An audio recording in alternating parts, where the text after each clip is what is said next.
So I am here with Dan HoSang, who's a professor of American Studies and Ethnicity, Race, and Migration at Yale University. I'm Matthew Jacobson, a professor of American Studies and the acting co-director of the Public Humanities program. As a start, Dan, could you just talk about the architecture of your new book, the book that you co-authored with Joe Lowndes? You guys gave a really great presentation at the public library last week, and can you just kind of walk us through the architecture of the book and what you're trying to do in this particular take on white nationalism or white supremacism in the contemporary United States? Great. Well, thanks, Matt, for having me. The book is called Producers, Parasites, and Patriots, Race and the New Right-Wing Politics of Precarity. And we began writing it right after the Great Recession in 2009 or so, 2010, in the context of these growing attacks against public sector unions, public employees. So in Wisconsin, figures like Governor Scott Walker were really holding that it was these employees and their incessant demands for benefits, for pensions, that were actually the culprit of this economic crisis. And we were struck that the language they were using to represent the public sector workers, and these are teachers, they are toll booth collectors, janitors, social workers, really harkened back to a deeply racialized discourse of what we called parasitism. This is drawing from work by colleagues Chip Burlett and Matthew Lyons, in which these largely white government employees are represented as dependent, diminished, sucking the labor off of the hardworking taxpayers. And for us as scholars of 20th and 21st century racial politics, this represented a somewhat distinct turn. That language has often been reserved for people of color, women of color in particular, in the context of welfare, immigration, et cetera. At the same time, we were noticing a certain incorporation of a small but significant number of figures on the far right of both the Republican Party and kind of the U.S. political culture in general. So we're talking here about figures like Congresswoman Mia Love, Senator Tim Scott, other African Americans in the GOP who increasingly became the kind of exemplars of a market-based philosophy, a kind of militarism, patriarchal commitments. The argument being that if these figures could demonstrate the potency of markets, the free market economy, to really restore the nation, address economic crisis, that they best stood in for those politics. So those were the two conditions that kind of led us to begin writing the book. Great. And can you just walk us through what you end up arguing and how you put that argument together? Yeah. Well, we take these two figures of the producer, which has a long, long history in U.S. political culture, back to the very legitimation of the transatlantic slave trade, of indigenous conquest, colonial expansion, the notion that some among us are uniquely suited to be the producers, while others, incapable of that labor, are the dependents and the parasites. And so we trace the transformations of those categories, first through this discourse attacking white public sector workers. We turn then to a series of conservative thinkers, conservative and liberal thinkers, who are arguing that after the recession in particular, that the kind of growth of precarity in largely white communities, working class communities, rural communities, Appalachia as the kind of stand-in for that, have actually come to take up many of those characteristics, again, previously asserted with communities of color and poor communities in particular. So we look at, for example, the National Review and the way they describe Appalachia as a kind of failed cultural kind of morass of deep moral crises in those communities. The third chapter looks at that incorporation in the GOP in particular of particularly African American figures, again, a small but significant number, asking why it would be figures like Tim Scott, the Republican senator from South Carolina, who would be so popular among white Tea Party supporters, not just to indemnify themselves from charges of racism, which is a more familiar explanation, but actually because they testify to the unique and distinctive project of anti-state conservatism. A fourth chapter, which we describe as the multiracial character of the far right, which looks at formations like Patriot Prayer, the Proud Boys, and the incorporation in particular of men of color in those groups and the work that their presence does to kind of shore up a certain right-wing politics. The final chapter is on the militia takeover in Eastern Oregon in 2015 and 2016, where we're trying to take up these questions on the one hand that in many of those communities, largely white but not exclusively white, we're seeing the same levels of state abandonment, crisis, and precarity that have long been familiar on the border, in places like Ferguson, Baltimore, Detroit, working-class Black communities. High unemployment, what other sociologists have described as deaths of despair, kind of a deep morass and struggle. The militia groups enter into that moment, and they're trying to figure out how to use that crisis to rejuvenate a certain kind of producerist politics, to reclaim the land, to expel the federal government. And we argue that what's key there is not just critiquing them and critiquing the violence and fascism of their politics, but understanding the underlying relationships that give rise to those formations in the first place. Great, thank you. So you said you started out in 2009.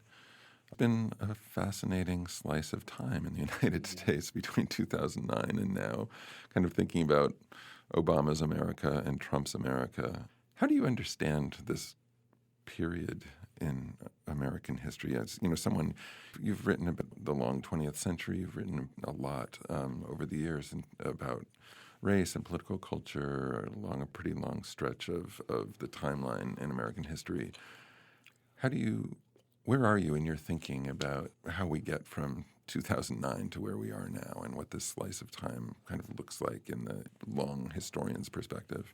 Yeah, well, our colleague Daphne Brooks was here talking about Toni Morrison and her long legacy of not just literary work, but political analysis.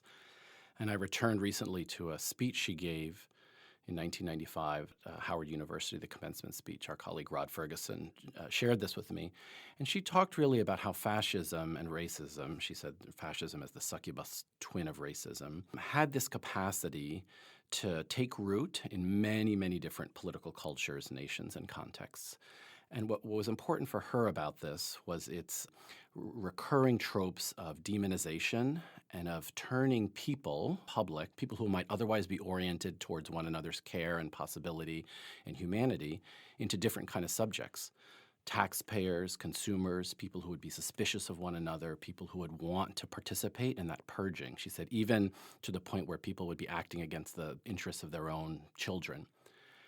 And this is, in the mid-'90s, a time of, it's not a period of economic crisis. Clinton is in the White House. So I think, returning to that 15 years ago reminds us that while Trump is the figure now that we're associating with a certain kind of violence, a collapse of political trust, a foreclosure of possibility, that those impulses and that kind of tradition of turning any of us into subjects that might want to be on the lookout for that group, that neighbor, that movement that represents crisis and failure and must be expelled, has always been with us.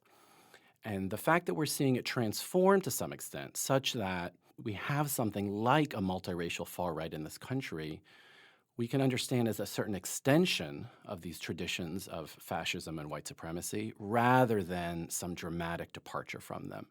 So Malcolm X once said, I think, that racism is like a Cadillac. They come up with a brand new model every year. And I think that's partly what we're seeing, is the ongoing development and dynamism of racial formation in response to growing economic crisis and precarity.